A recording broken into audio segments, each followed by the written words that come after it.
Podcast Bicara Makroprudensial. Pemenang kompetisi podcast Bicara Makroprudensial. Merasa milenial, pekerjaan ada, penghasilan tetap juga ada, tapi aset kok masih belum punya ya? Kayaknya ada yang belum terupdate deh dengan informasi terbaru dari Bank Indonesia.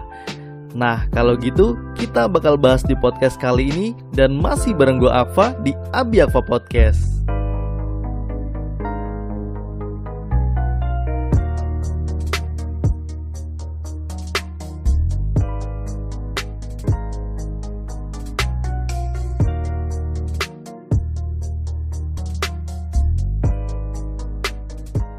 Kalau ngomongin soal milenial, pastinya terbersit di pikiran kita yaitu anak muda yang masih strong, yang rentang dari umur 25 tahun sampai dengan 35 tahun. Kalau dibilang umur-umur segitu, umur yang masih bergejolak jiwa-jiwa muda yang pengen semuanya harus serba instan. Milenial yang hidup di zaman 4.0 maunya semua serba gampang, dimana saat dia tinggal, dia bisa ngapa-ngapain aja, dari internetan, sampai kalau bisa dia tinggal pengennya deket dengan tempat kerjanya, tempat nongkrongnya, bahkan kalau bisa deket dengan fasilitas umum. Pokoknya generasi ini nggak mau semua serba ribet. Kalau kita bayangkan dari survei Badan Pusat Statistik, sepanjang Februari sampai September 2020, itu jumlah generasi Z mencapai 75,49 juta jiwa atau setara dengan 27,94% dari total populasi jumlah 270,2 juta jiwa. Banyak ya. Sementara generasi milenial mencapai 69,90 juta jiwa atau setara 25,87%. Banyak banget gak tuh? Generasi kolonial kayaknya sudah semakin terkikis dengan majunya zaman sekarang ini.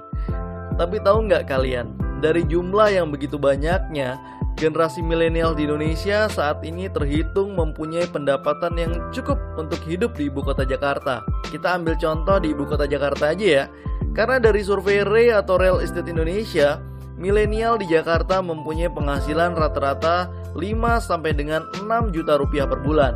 Dan mungkin hanya segelintir milenial yang memiliki gaji yaitu sampai dengan 10 juta per bulannya. Nah, yang kayak gini buat milenial jadi susah nabung nih untuk aset masa depan dan lebih baik hambur-hamburin duit untuk liburan atau nongkrong-nongkrong.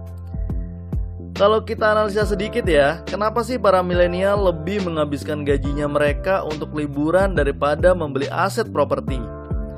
Karena di kota-kota besar di Indonesia memiliki rumah kayaknya cuma menjadi impian generasi milenial saat ini. Harga rumah di kota-kota besar di Indonesia yang dibanderol dengan harga yang sangat tinggi dan mengalami kenaikan harga yang tidak pernah sebanding dengan kenaikan gaji para milenial saat ini. Apalagi para millennials yang mempunyai pemikiran bahwa lebih baik menghabiskan uang mereka untuk bersenang-senang daripada membayar DP perumahan. Padahal tahu nggak, Bank Indonesia di masa pandemi COVID-19 ini itu membuat aturan yang meringankan masyarakat Indonesia untuk memiliki rumah dan kendaraan sampai dengan LTV atau loan to value dan FTV atau finance to value sampai dengan 100%. Terus pada bingung sebenarnya LTV atau FTV itu apaan ya? Jadi gini, gue jelasin ya sama bahasa yang mungkin lebih simpel tentang LTV atau FTV itu apa. Jadi sebenarnya LTV dan FTV itu secara pengertian kurang lebih sama ya. Jadi kalau LTV itu cara yang digunain untuk membandingkan jumlah pinjaman yang lo ajuin dengan nilai properti yang akan lo beli. Tujuannya untuk mengevaluasi resiko yang muncul dari pinjaman yang lo ajuin. Rasio loan to value atau LTV biasanya dihitung sebelum bank menyetujui permohonan pinjaman lo untuk properti. Dan penilaian pinjaman dengan rasio LTV yang tinggi itu dianggap sebagai pinjaman beresiko tinggi juga. Dan sebaliknya, misalnya rasio LTV yang rendah dianggap sebagai pinjaman beresiko yang rendah juga tentunya. Rasio loan to value itu kalau gue gamblangin dalam bahasa Indonesia biasanya diartikan sebagai rasio pinjaman terhadap nilai. Itu artinya para millennials yang belum memiliki rumah bisa KPR rumah dengan DP 0% dari aturan Bank Indonesia dengan LTV sampai dengan 100%. Ajib banget gak tuh? Dengan DP yang ringan seperti ini, harusnya kalian berpikir lagi deh, gajinya kalian yang untuk foya-foya, kalau bisa mulai disisihkan gajinya untuk mengambil properti seperti rumah susun, rumah tapak, ruko ataupun rukan. Karena dari aturan Bank Indonesia nomor 23/2/PBI/2021 tentang perubahan ketiga atas PBI nomor 20/8/PBI/2018 tentang rasio LTV untuk kredit properti, rasio FTV untuk pembiayaan properti, dan uang muka untuk kredit atau pembiayaan kendaraan bermotor berlaku efektif yaitu mulai dari 1 Maret 2021 sampai dengan Desember 2021. Tuh, aturan kayak gini nggak selamanya ya. Kesempatan banget untuk milenial yang belum punya rumah, mulai deh cari informasi bank mana aja yang dapat memberikan DP 0%. Karena informasi yang gue dapet ya, kalau DP 0% ini nggak semua bank bisa menyalurkannya. Hanya bank yang mempunyai NPL atau non-performing loan atau NPF atau non-performing finance yang memenuhi kriteria tertentu aja yang bisa. Bank Indonesia mengambil langkah ini tentunya sebagai langkah-langkah sinergi kebijakan Komite Stabilitas Sistem Keuangan atau KSSK dalam paket kebijakan terpadu untuk peningkatan pembiayaan dunia usaha dalam rangka percepatan pemulihan ekonomi. Tentunya Bank Indonesia juga mengingatkan kepada bank penyalur tetap mengacu kepada prinsip kehati-hatian. Pada bingung kan maksudnya prinsip kehati-hatian itu apa? Jadi gini, bahasa gue di sini kayaknya gue harus sedikit memperjelas biar nggak bingung nantinya. Maksudnya kepada bank penyalur selain melihat dari LTV tetap mengacu kepada prinsip pembelian kredit yaitu 5C. Apa aja 5C-nya?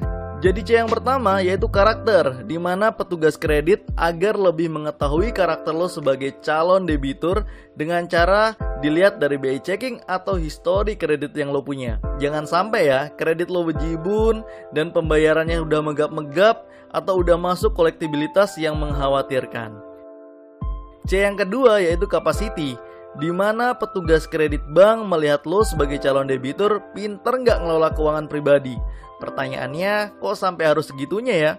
Fungsinya bank itu ngelihat dari pengelolaan keuangan lo sebagai calon debitur, kira-kira sanggup nggak nantinya kalau misalnya dalam jangka waktu yang dikasih oleh bank, lo bisa nyisihin sebagian penghasilan lo untuk melakukan kewajiban membayar angsuran. C yang ketiga yaitu capital, di mana analis kredit bank melihat dari sisi tabungan, deposito, dan aset investasi yang lo punya sebagai calon debitur. Biar tahu ya, lo tuh suka nabung atau hambur-hamburin duit sebenarnya. Lalu ada C yang keempat, yaitu condition of economic, di mana seorang analis kredit harus bisa melihat umur lo berapa, kebutuhan hidup lo berapa, dan biaya-biaya lain yang lo keluarin setiap harinya. Karena kalau kredit lo disetujui, masih sanggup nggak bayar angsurannya? Jangan sampai ya kredit udah disetujui, malah lo nggak bisa makan karena duit lo kepake untuk bayar angsuran. C yang kelima atau kita namakan kolateral, di mana seorang petugas bank harus melihat besarnya nilai agunan atau jaminan yang lo ajuin.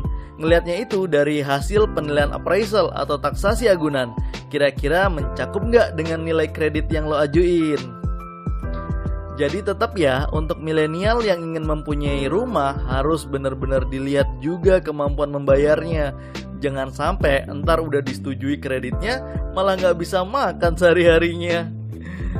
Dari itu semua, kalau gue bilang kurang baik apalagi Bank Indonesia memberikan kesempatan untuk para millennials memiliki aset sejak saat ini. Karena tentunya akan menjadi tabungan di masa depan kelak. Kalau bisa mulai dari sekarang dicari tuh informasi bank penyalur kredit perumahan yang bisa menerapkan DP 0% dan properti yang masuk ke dalam kriteria aturan DP 0% Bank Indonesia. Kesempatan kayak gini jarang terjadi, makanya lu harus wajib dan kudu dimanfaatkan untuk setiap milenial. Dan untuk sedikit informasi yang gue berikan, bank yang sebagai referensi penyalur pembiayaan perumahan untuk lo semuanya itu ada Bank Tabungan Negara, yaitu sebagai bank milik negara yang sudah dari zaman dahulu dipercaya untuk menyalurkan pembiayaan perumahan. Lalu ada Bank Mandiri, ada Bank BNI, dan ada Bank BRI juga. Serta ada bank-bank lain seperti Bank BCA, Bank Permata yang sudah merambah ke dunia pembiayaan perumahan. Tuh, gue udah ngasih info yang update ya, dan lumayan lengkap untuk milenial yang belum update kalau lagi ada kesempatan beli rumah dengan DP 0%. Thank you banget udah dengerin Abi Aqua Podcast. Semoga para millennials yang ngedengerin ini bisa langsung menyisihkan pendapatannya untuk memiliki aset di masa depan. See you next time, gue Aqua, pamit, bye-bye.